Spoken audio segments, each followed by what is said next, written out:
Thanks for joining us. This is Omni View, episode 54, Balanced News Perspectives. Today is May 18th, 2026. Starting the week with a clear-eyed look at the stories that matter.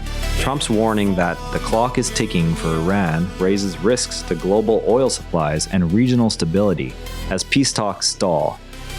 U.S. President Donald Trump posted on social media that the clock is ticking for Iran to reach a peace deal. He warned there would not be anything left of the country if it failed to act quickly. The statement followed extended tensions and came as some regional actors urged dialogue. Observers noted the remarks as among the most explicit from the U.S. side in recent weeks. Outlets such as the Daily Mail and Al Jazeera presented the post as a clear escalation in pressure from Washington. They linked it to stalled negotiations and ongoing regional incidents. The Guardian coverage framed the warning within a broader pattern of U.S. statements that combined deadlines with calls for agreement. It also noted statements from Oman and the UAE that rejected hostile acts and called for adherence to international law. Both sides agree the talks have not produced a breakthrough. They differ on whether the language strengthens leverage or narrows room for quiet diplomacy. How do public deadlines affect private negotiations in high-stakes conflicts? Shifting now to market reactions, major Asian indices fell as investors reacted to fresh warnings from President Trump regarding Iran.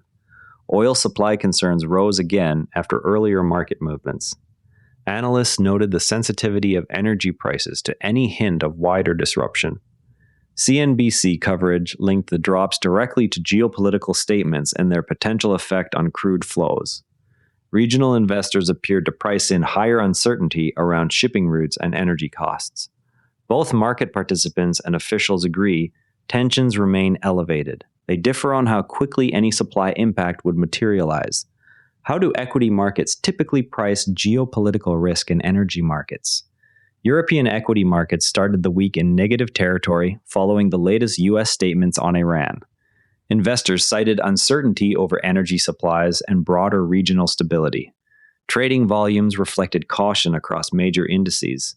CNBC reporting connected the declines to ongoing concerns about the Strait of Hormuz and possible knock-on effects for European energy costs. Some traders viewed the moves as a short-term repricing rather than a fundamental shift. Both sides agree the statements added volatility. They differ on whether the reaction will persist beyond immediate headlines. Which sectors are most exposed when oil route concerns rise? Goldman Sachs research highlighted the risk of a summer squeeze on jet fuel supplies in Europe linked to the closure of the Strait of Hormuz. A 15% reduction in flights was cited as one possible market response if supplies remain tight. Airlines are already modeling different scenarios. Bloomberg reporting presented the analysis as a reminder that energy route disruptions can quickly affect aviation fuel availability. European carriers have begun reviewing contingency plans while monitoring diplomatic developments. Both analysts and industry participants agree supply routes matter. They differ on how rapidly alternative sourcing can scale. Now, to really understand this story, there's something most coverage leaves out. Most coverage of energy route disruptions treats them as simple price spikes. Yet the mechanism involves layered logistics, contractual obligations, and regulatory approvals that take weeks or months to adjust. When the strait is restricted, tankers carrying crude and refined products must reroute around Africa. This adds roughly 2 weeks of sailing time and requires new port slots, insurance terms, and refinery feedstock swaps.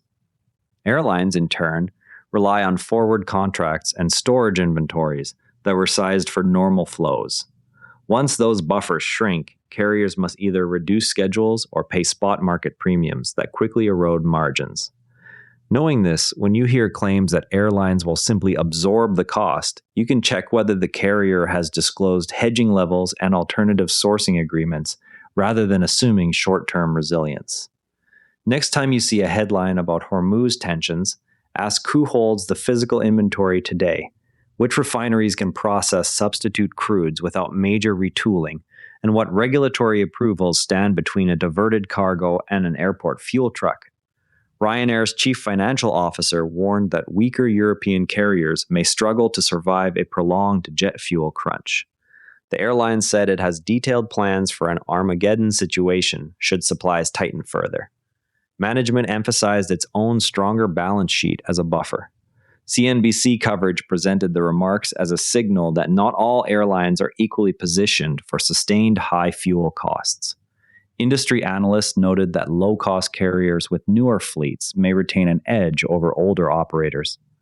Both the company and observers agree fuel represents a major cost variable. They differ on how many carriers could absorb prolonged price spikes without capacity cuts. What balance sheet metrics help airlines weather fuel volatility? New measures were announced to allow earlier intervention with parents and tougher action to prevent young people from reoffending. Officials said the steps target root causes before patterns become entrenched. Campaigners responded that the proposals do not go far enough to address underlying social drivers. BBC reporting highlighted government emphasis on prevention and accountability for families. It also noted concerns from advocacy groups that resources remain focused on enforcement rather than broader support services. The differing views rest on whether early parental involvement reduces offending rates or risks overreach into family life without sufficient community investment. What evidence shows early family intervention changes long-term outcomes? Tomorrow, watch for further updates on how European carriers adjust flight schedules if jet fuel supplies tighten. That's Omni View. For full source links and more context, check out today's written briefing on the Omni View Summaries page. As always, compare outlets, look for primary documents, and separate what's known from what's assumed. If balanced perspectives are valuable to you, share this with a friend and subscribe wherever you listen. See you tomorrow. This episode used AI voice synthesis of my voice. Editorial selection and analysis are my own.